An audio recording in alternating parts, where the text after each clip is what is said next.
সমতলের গরমকে কাটিয়ে আপনারও কি মন চাইছে পাহাড়ের পানে হারিয়ে যেতে, যেখানে পাহাড় থাকবে বরফের চাদরে মোড়া আর পাহাড়ের কোল ঘেঁষে চলবে টয় ট্রেনের দুর্দান্ত এক জার্নি। 5 রাত 6 দিনের এই সুন্দর ট্রিপে কখন যে নিজেকে হারিয়ে ফেলবেন বুঝতেই পারবেন না। কলকাতা থেকে সিমলা এবং মানালি ভ্রমণের প্ল্যান যদি আপনারা প্রথমবার করে থাকেন তাহলে এই ভিডিওটি দেখতে পারেন। কলকাতা থেকে ট্রেনে করে কিভাবে কালকা স্টেশন পর্যন্ত যাবেন। যদি নেতাজি এক্সপ্রেস অর্থাৎ কালকা যাওয়ার গাড়ির টিকিট না পান তাহলে বিকল্প কোন পথে আপনারা কালকা পৌঁছাবেন, সমস্ত কিছুই ডিটেলসে ভিডিওর মধ্যে দেওয়া থাকলো।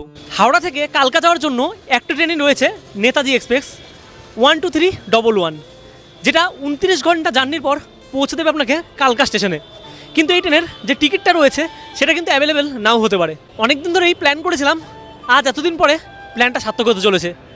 আজকে আমরা যেতে চলেছি হাওড়া থেকে সিমলা মানালির উদ্দেশ্যে। আর এখন ঘড়ির কাঁটায় 5:30 মতো বাজে। আমরা জার্নি করতে চলেছি 13005 অমৃতসর মেলে। তা অনেক আগেই চলে এসেছি। ওয়েটিং রুমে কিন্তু 45 টাকা নিল দুজনার, আর বললো 7টা কুড়ির ট্রেন অবধি আপনারা এখানে ওয়েট করতে পারেন। আর এটা এসি ওয়েটিং রুম, এই যে রয়েছে ওয়েটিং রুম। আপনারা যদি শুধুমাত্র অনলি লেডিস হন তাহলে কিন্তু একটা রুম রয়েছে, আর যদি মনে করেন জেনারেল সেটার জন্য কিন্তু রুম রয়েছে। হাওড়া থেকে কালকা ভাড়া রয়েছে 765 টাকা স্লিপারের।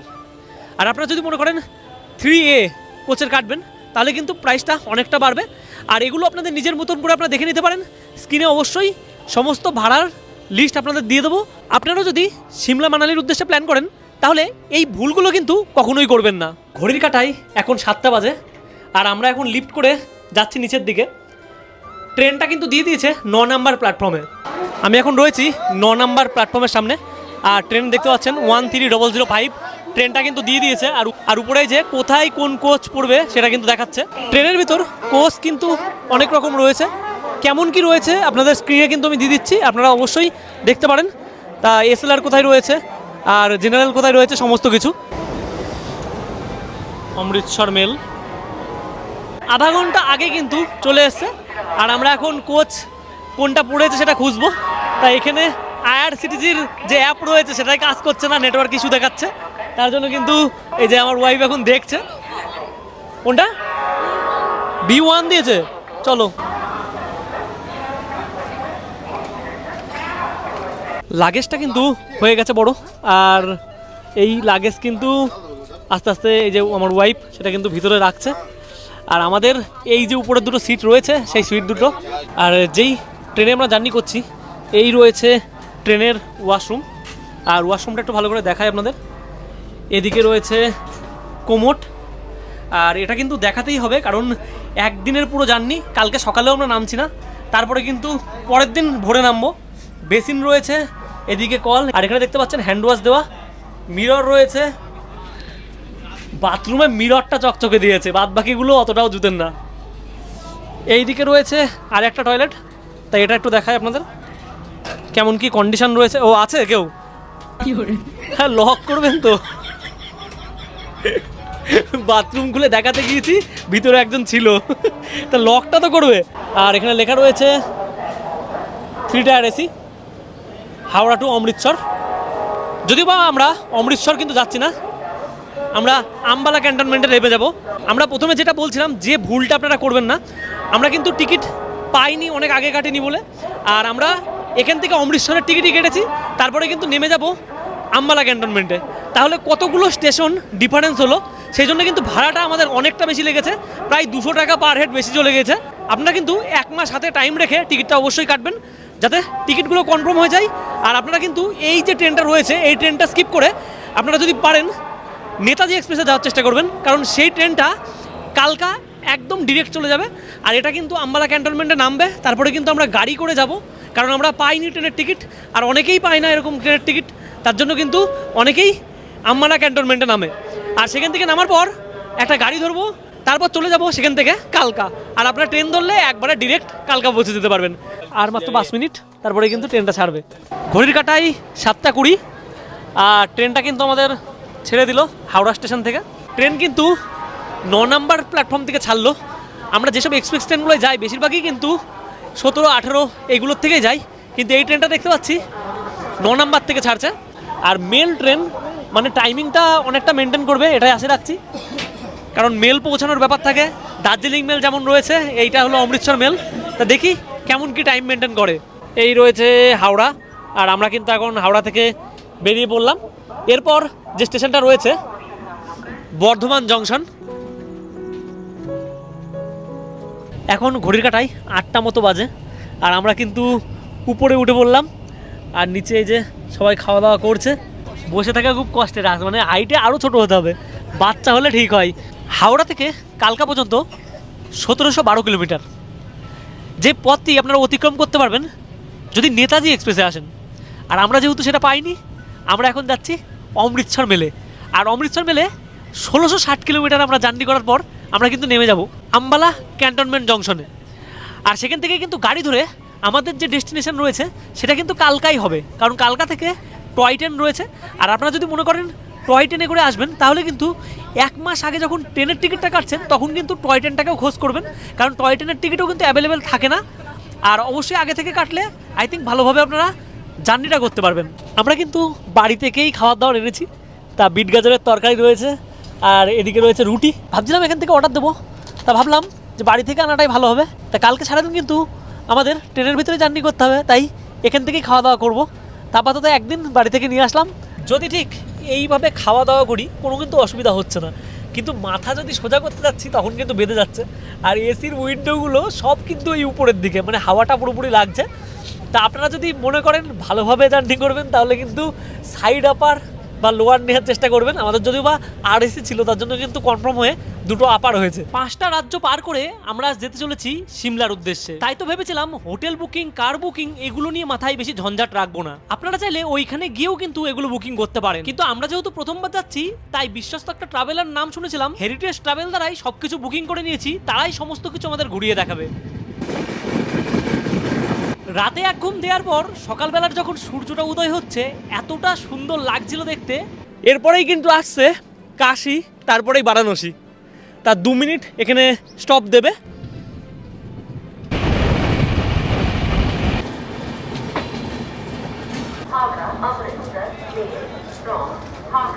ঘড়ির কাঁটায় 7টা 46, আর আমরা কিন্তু নেমে পড়লাম পণ্ডিত উপাধ্যায় জংশনে। আর একটু পরে 5 মিনিটের ব্রেক দিয়ে কিন্তু এই ট্রেনটা এই জায়গার থেকে ছাড়বে। পণ্ডিত উপাধ্যায় জংশন থেকে কিন্তু আমাদের ট্রেনটা এখন ছেড়ে যাচ্ছে। আর এদিকে রয়েছে নেতাজি এক্সপ্রেস, সেটাও কিন্তু একটু পরে ছাড়বে। এই জায়গায় একটা কথা বলে রাখি, ট্রেন অন্যান্য জায়গায় কিন্তু লেট হলে একটু একটু সমস্যা হয়, কিন্তু এই জায়গায় কিন্তু যদি ট্রেন অনেকটা লেট হয় তাহলে কিন্তু অনেক সমস্যা রয়েছে। কারণ এরপর যে টয় ট্রেনটা রয়েছে তার একটা নির্দিষ্ট টাইম রয়েছে, সে কিন্তু একদম নির্দিষ্ট টাইমেই ছাড়ে। তাই এই ট্রেন যদি 1 থেকে 1.5 ঘন্টা তার বেশি যদি লেট করে, ওই ট্রেনটা কিন্তু মিস হয়ে যেতে পারে।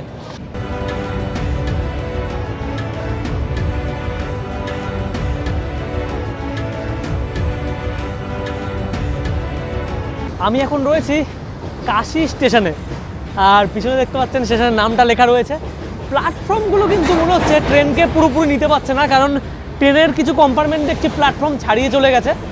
আর এই জায়গা থেকে কিন্তু কাশী বিশ্বনাথ যারা যাওয়ার প্ল্যান করেন, এই জায়গা কি তার পরের স্টেশন, তার পরের স্টেশনের থেকে বলছে আরও বেশি সুবিধা হয়। আর এই স্টেশন থেকেও কিন্তু আপনারা যেতে পারবেন। এরপরে যে স্টেশনটা রয়েছে সেটা বারাণসী। আর এখন ঘড়ির কাঁটায় ঠিক 9টা মতো বাজে। আমাদের ট্রেনটা এখন কাশী থেকে ছাড়লো। এই রয়েছে বাইরের দৃশ্য, আর এখানে কিন্তু এই যে আমার প্রিয় মানুষটি এখানে বসে বসে কাজ করছে, তা উল বুনছে টাইম পাস করার জন্য। বারাণসীকে বিশেষভাবে শিবের নগরী বলা হয়, আর মনে করা হয় শিব নাকি এটাকে নিজে রক্ষা করেন। বারাণসী পর্যন্ত বেশ কিন্তু ট্রেনের মধ্যে ভিড় ছিল, আর এখন দেখছি অনেকটা ফাঁকা। এই গেটে লোক বসেছিল, অনেক মানুষ কিন্তু নেমে গিয়েছে। এখন একটু মানে ট্রেনটাকে ফাঁকা ফাঁকা মনে হচ্ছে।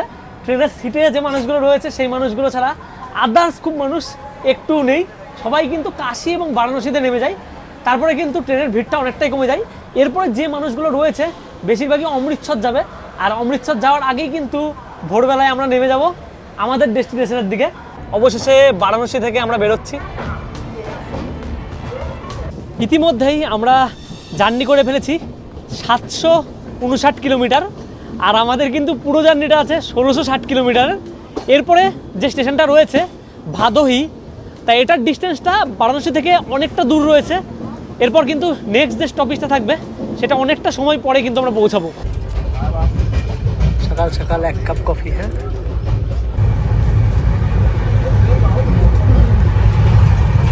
আমি এখন ট্রেনে জার্নি করছি আর দুপুরবেলা এখন কিন্তু খাবার অর্ডার দিয়ে নিলাম।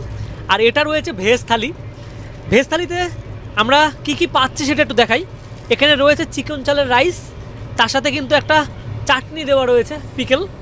এখানে রয়েছে পনিরের তরকারি, এদিকে রয়েছে এমনি সবজি, ডাল আর একটা মিষ্টি, আর এটার মধ্যে রুটি। তা এটার প্রাইস রয়েছে 200 টাকা। মধ্যবিত্তদের জন্য একটু হয়তো বেশি প্রাইসটা, তা 200 টাকা 400 টাকার আমরা দুটো থালি নিলাম।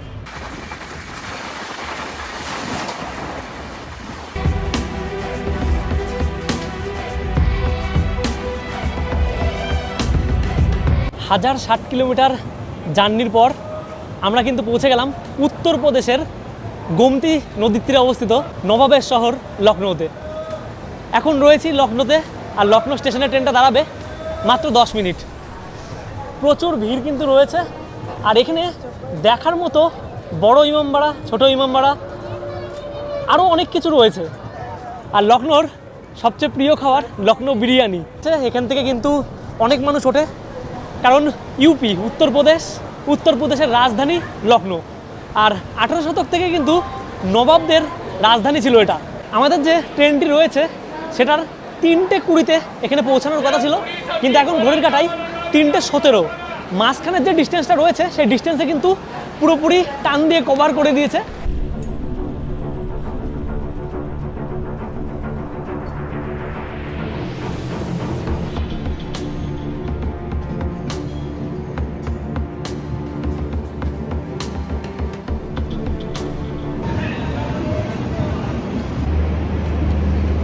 আমি এখন দাঁড়িয়ে রয়েছি হরিয়ানা রাজ্যের আম্বালা স্টেশনে। Ambala cantonment junction. ঘড়ির কাঁটায় এখন 3:09 বাজে, আর আমরা কিন্তু 3:05 এখানে পৌঁছে গেছি, যেখানে আমাদের টাইমিং ছিল 3:10। আর সে জায়গায় অনেক আগেই কিন্তু ঢুকিয়ে দিয়েছে। মেল ট্রেন কিন্তু লেট খুব কম করে। আর ক্যান্টনমেন্ট এই কথাটার অর্থ হচ্ছে আশেপাশে সেনার ছাউনি। তাই এই জায়গা থেকেই আমরা গাড়ি ধরে যেতে চলেছি কালকা স্টেশনে। আর এটা যদি আপনারা নেতাজি এক্সপ্রেস ধরতেন তাহলে কিন্তু এই যে গাড়ির জার্নিটা সেটা কিন্তু করতে হতো না। আপনারা যদি মনে করেন এই জায়গা থেকে টয় ট্রেন না হয়ে ডিরেক্ট চলে যাবেন সিমলা, তাহলে কিন্তু 145 কিলোমিটার জার্নি, 3 থেকে 4 ঘন্টা লাগে। আপনারা সোজাসুজি চলে যেতে পারেন, কিন্তু আমরা টয় ট্রেনটাকে বাদ দেবো না, কারণ টয় ট্রেন একটা ঐতিহ্য, আর সেটা করেই আমরা যাব আর সুন্দর সাইট সিন দেখতে দেখতে। এক্সিট হতে হবে আমাদের এই দিক থেকে 1 নম্বরের দিকে, আর গাড়িওয়ালা কিন্তু সে জায়গায় দাঁড়িয়ে রয়েছে। আম্বালা ক্যান্টনমেন্ট জংশনের একদম সামনে রয়েছি, আর এই জায়গা থেকে কিন্তু এই যে ব্যানার রয়েছে, আপনারা কিন্তু এখান থেকে সোজা চলে গেলেই বাস স্ট্যান্ড পেয়ে যাবেন। যদি মনে করেন এখান থেকে বাস ধরে আপনারা যাবেন তাও কিন্তু যেতে পারেন। আমাদের এখন গাড়িটা কিন্তু চলে আসলো, আর এই হলো গাড়ি। আর দাদা কিন্তু এখন এই যে সুটকেসটা রয়েছে সেটা কিন্তু রেখে দিচ্ছে।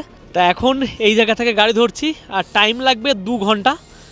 2 ঘন্টা পর কিন্তু আমরা পৌঁছাবো কালকা স্টেশনে। ঘড়ির কাঁটায় 5:14 বাজে, আর আমরা কিন্তু এখন নেমে গেলাম কালকা স্টেশনে। আমি এখন রয়েছি চণ্ডীগড়ের কাছে, আর এই রয়েছে কালকা স্টেশন। আর এখান থেকেই কিন্তু পাহাড়ে যাওয়ার যে মেন দরজা সেটা কিন্তু শুরু হয়। ঘড়ির কাঁটা এখন 5:30 মতো বাজে। 6:20-তে রয়েছে ট্রেন। যদি আপনারা নেতাজি এক্সপ্রেসে করে ডিরেক্ট কালকা চলে আসেন তাহলে কিন্তু আপনারা 5:45-এর ট্রেনটি ধরতে পারেন, আর সেটা কিন্তু আপনাদের জন্য বেস্ট হবে। ঠান্ডা কিন্তু এখানে হালকা রয়েছে, পাহাড়ের উপরে যতটা উঠবো ঠান্ডা কিন্তু বাড়তে থাকবে। সুতরাং আপনারা যখন যাবেন একটু পোশাক ভালো ধরনের একটু টাইট ফিটিং পরে নেবেন। আমরা এখন স্টেশনের ভিতরে প্রবেশ করছি, আর এই রয়েছে টিকিট কাউন্টার। আপনারা এখান থেকেও কিন্তু টিকিট কাটতে পারেন। তাই এখান থেকে টয় ট্রেন কোন দিকে আছে সেটা কিন্তু অ্যারো চিহ্ন দিয়ে দেওয়া আছে। একদম মেন স্টেশন, তার থেকে কিন্তু ডান দিকে গেলেই আপনারা টয় ট্রেন দেখতে পাবেন। দুদিকে দুটো টয় ট্রেন, ঘড়ির কাঁটায় 5:44। আর এখন কিন্তু আর 1 মিনিট পরেই এই যে ট্রেন এটা কিন্তু ছেড়ে যাবে, আর সমস্ত প্যাসেঞ্জার কিন্তু বসেছে সিটে, এক একজনের এক একটা সিট, আর পাহাড় ঘুরতে ঘুরতে যাবে। যদিও আমরা এই ট্রেনের টিকিটটা কাটিনি, কারণ একটা রয়েছে যদি আমাদের ট্রেনটা দেরি হতো তাহলে কিন্তু আমরা এই ট্রেনটা পেতাম না, তার জন্য কিন্তু এটা কাটিনি। 6:20-তে আমরা যাব।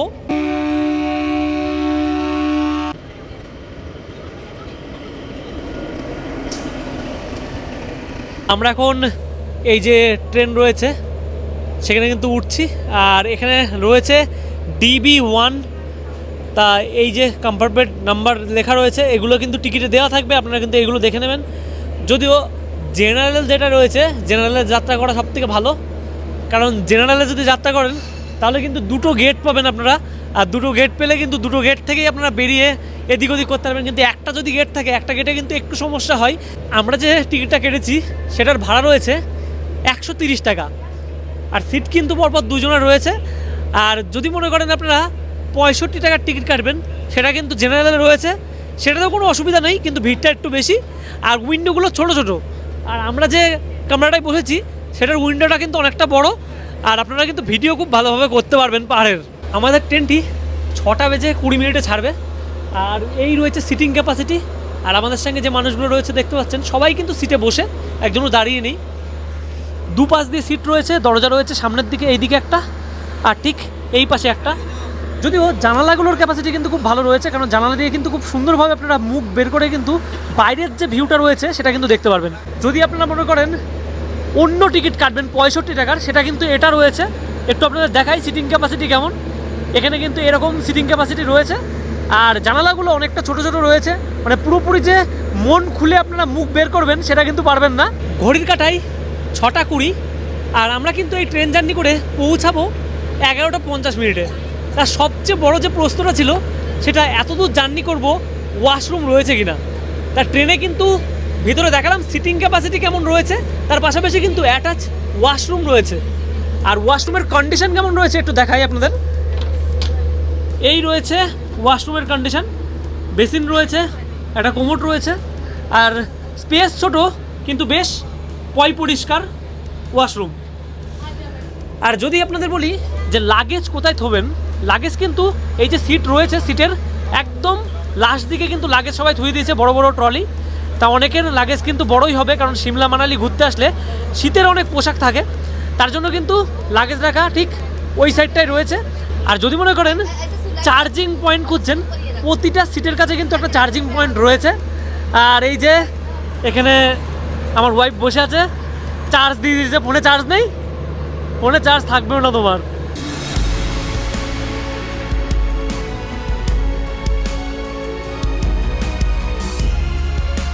দারুণ এক রাস্তা আর দারুণ এক অভিজ্ঞতা। যদিও টয় ট্রেনের মতন অভিজ্ঞতা আপনারা হয়তো রোড দিয়ে গেলে পাবেন না। পাহাড়ের মাঝ দিয়ে চলছে টয় ট্রেন, আর একটু পরেই কিন্তু আমরা পৌঁছে যাব হিমাচলে। এতক্ষণ ছিলাম আমরা হরিয়ানায়, 96 কিলোমিটার রাস্তা। সকালবেলার হালকা যে সূর্যের উদয় ভাবটা সেটা কিন্তু রয়েছে, আর আস্তে আস্তে শীতটা বাড়ছে। আর দারুণ এক ব্যাপার, এই যে সময়, এই সময়টা আর এই দৃশ্যটা দেখার জন্যই কিন্তু মানুষ টয় ট্রেনে আসে। 100টা টানেল রয়েছে আর 800+ ব্রিজ আমরা কিন্তু ক্রস করে পৌঁছাবো সিমলায়। প্রতিটা টানেল পার করার পর একটা আলাদাই পরিবেশ যেন সামনে দেখা দিচ্ছে, চারিদিকে পাইন বন। আর এই দেখুন, একদম টয় ট্রেনের পাশ দিয়েই কিন্তু রোডটা রয়েছে।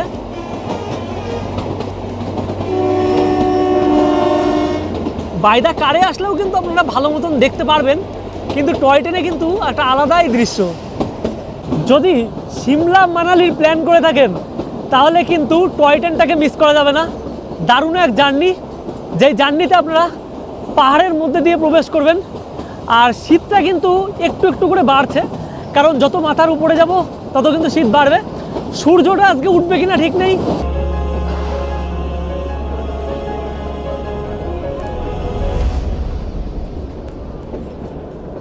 আর আমরা এখন দাঁড়িয়ে আছি ভিতরে, ছবি তোলার ব্যাপারটা চলছে। মানে এক একজন মিলে একটা সময় কিন্তু কেটে যাচ্ছি। 5 ঘন্টার জানি, সবাই মিলেই কিন্তু স্টিল ছবি এবং ভিডিও করতে পারবো, কোনো অসুবিধা কিন্তু হবে না। আর সত্যি বলতে এই যে পাহাড়ের দৃশ্য, এটা কিন্তু শুধু চোখে দেখা নয়, এটা একটা স্বপ্ন। অনেকেই কিন্তু আসার কথা ভাবে সিমলা মানালি, তা প্ল্যান কিন্তু সবার কিন্তু সার্থক হয় না। যদি এদিক থেকে দেখায়, এই যে দাদারা রয়েছে, কেমন লাগছে? ভালো লাগছে, খুব ভালো। সব কলকাতার আমাদের ওই দিককার লোক, সবাই কিন্তু একসঙ্গে 22 জন এসছেন বললেন।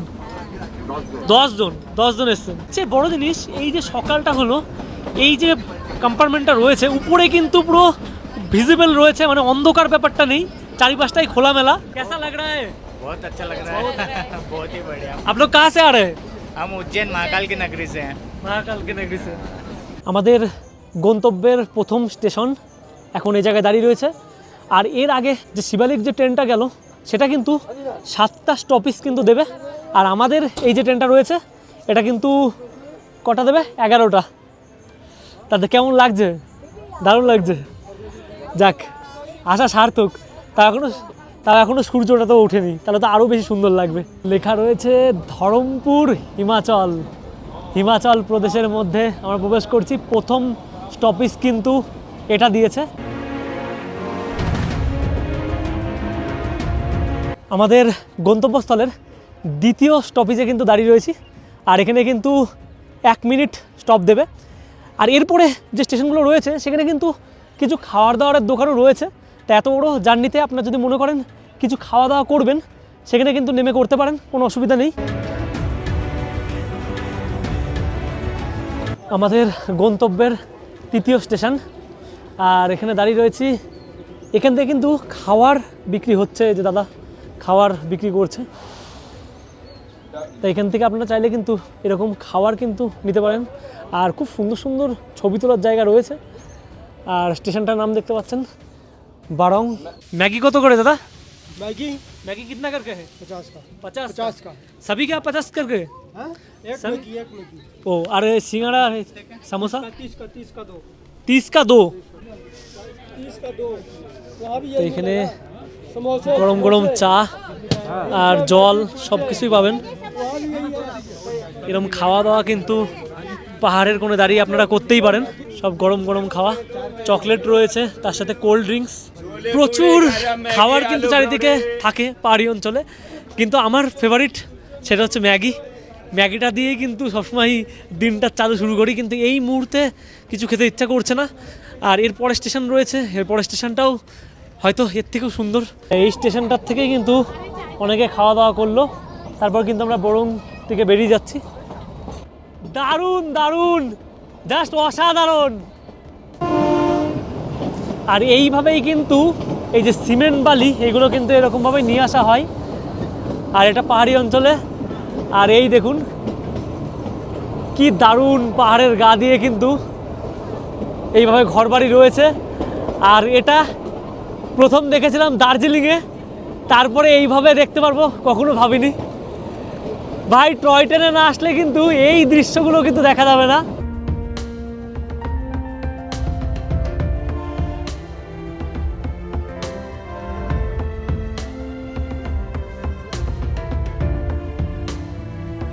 আমাদের গন্তব্যের চতুর্থ স্টেশন সোলান, যেটা মাশরুম সিটি নামে কিন্তু খ্যাত।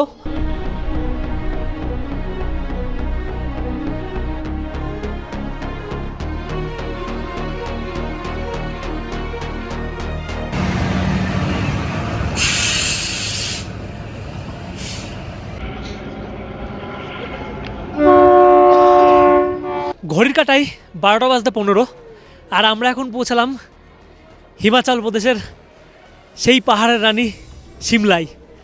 চারিদিকের পরিবেশটা দেখে বুঝতে আর বাকি নেই, এই হলো স্বর্গ। আর এরপরে তো প্রতিদিনের জার্নি রয়েছেই। তা আজকের জার্নিটা আপনাদের কেমন লাগলো অবশ্যই কিন্তু কমেন্ট করে জানাবেন। 1903 সালে ব্রিটিশ সরকার দ্বারা নির্মিত এই ট্র্যাক এবং রেলটি এখনও পর্যন্ত যেভাবে মানুষকে সার্ভিস দিয়ে আসছে। আর সত্যি বলতে এই জায়গায় কিন্তু শুধু একটা পাহাড়ের জন্য আসা নয়, এদিকে চারিদিকেই যেদিকে তাকাবেন পাহাড় আর পাহাড়। চারিপাশে কিন্তু যে ওয়েদারটা দেখছি আজকে অতটাও ভালো নেই, কিন্তু ঠান্ডা বেশ রয়েছে। যদি এখানে আসেন অবশ্যই কিন্তু প্রপার ড্রেস নিয়ে আসবেন। এই আমাদের ট্রেন, যেটা করে কিন্তু আমরা এতটা দূর জার্নি করলাম। তার টয় ট্রেনের জার্নি কে কে করেছেন অবশ্যই কমেন্ট করে জানাবেন। আর যারা করেননি তাদের বলবো একবার হলেও অভিজ্ঞতা নিয়ে দেখুন। 130 টাকার জার্নি, কিন্তু এতটা সুন্দর পাহাড়ের মধ্যে দিয়ে আসা আর চারিপাশের দৃশ্যগুলো দেখা সত্যি মনটা ছুঁয়ে গেল। দেখা হচ্ছে আপনাদের সঙ্গে নেক্সট কোনো ভিডিওতে আর নেক্সট পার্টে।